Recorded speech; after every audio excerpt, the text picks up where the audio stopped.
এই বিশ্বকে শিশুর বাসযোগ্য করে যাব আমি, নবজাতকের কাছে আমার দৃঢ় অঙ্গীকার। বাংলাদেশ শিশু একাডেমি কর্তৃক আয়োজিত আজকের এই অনুষ্ঠান বিশ্ব শিশু দিবস ও শিশু অধিকার সপ্তাহ 2024 এবং আজকের এই উদ্বোধনী অনুষ্ঠানে রয়েছেন প্রধান অতিথি, বিশেষ অতিথি এবং সভাপতি। সকলকে জানাচ্ছি আমার পক্ষ থেকে প্রীতি ও শুভেচ্ছা। প্রতিটি শিশু অধিকার রক্ষা আমাদের অঙ্গীকার। এখানে আমাদের অঙ্গীকার বলতে বোঝানো হয়েছে সমাজে বসবাসকারী প্রত্যেকটি মানুষেরই উচিত এগিয়ে আসা, শিশুদের জন্য কাজ করা। কেননা আমরা একটি কথা জানি, আজকে শিশুই আগামী দিনের ভবিষ্যৎ। বর্তমানে বাংলাদেশের প্রেক্ষাপটে একটি শিশু রয়েছে: 1, বেঁচে থাকার অধিকার; 2, শিশু বিষয়ক মত প্রকাশের অধিকার; 3, বিবেক ও ধর্মের প্রতি অধিকার; এবং 4, চিত্ত বিনোদনের অধিকার। এই প্রত্যেকটি অধিকার বিশ্বের সকল শিশু তথা বাংলাদেশ এবং মাগুরা সকলের ক্ষেত্রে সমানভাবে প্রযোজ্য এবং গুরুত্বপূর্ণ। তবে আমরা অনেক ক্ষেত্রেই দেখি শিশুদের সব রকমের অধিকার আমরা অনেক সময় নিশ্চিত করতে পারি না, বা পুরোপুরি তাদের যে প্রাপ্য অধিকারগুলো রয়েছে আমরা সেগুলো বুঝিয়ে দিতে পারি না। একটি বাস্তব প্রেক্ষাপট কিংবা মাগুরার প্রেক্ষাপটে যদি কথা বলি, আমরা দেখতে পারি যে মাগুরার প্রেক্ষাপটে খেলার মাঠে বেশ ঘাটতি রয়েছে।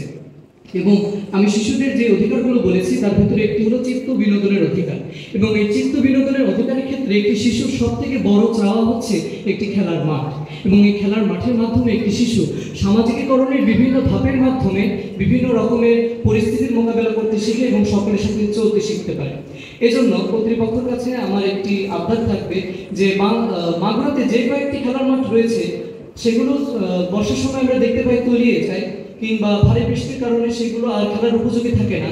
এই জন্য সেগুলো যেন খেলার উপযোগী থাকে, কিংবা শিশু বান্ধব একটি মাঠ আমরা তাদেরকে উপহার দিতে পারি এবং তারা দুরন্ত শৈশবের মাধ্যমে তাদের শৈশব কালটিকে পার করতে পারে, তার একটি অনুরোধ জানাচ্ছি। আমি আরেকটি যে অধিকারের কথা বলেছি সেটি হলো শিশুদের স্বাধীনভাবে মত প্রকাশ করার অধিকার।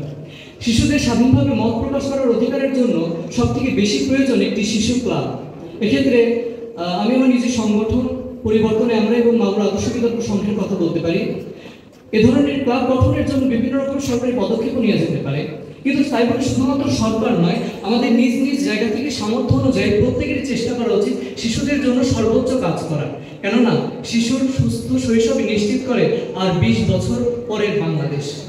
এবং কবির ভাষায় কবিতা নিজে ব্যক্ত করেছেন, ঘুমিয়ে আছে শিশুর পিতা সব শিশুরই অন্তরে। ধন্যবাদ সকলকে।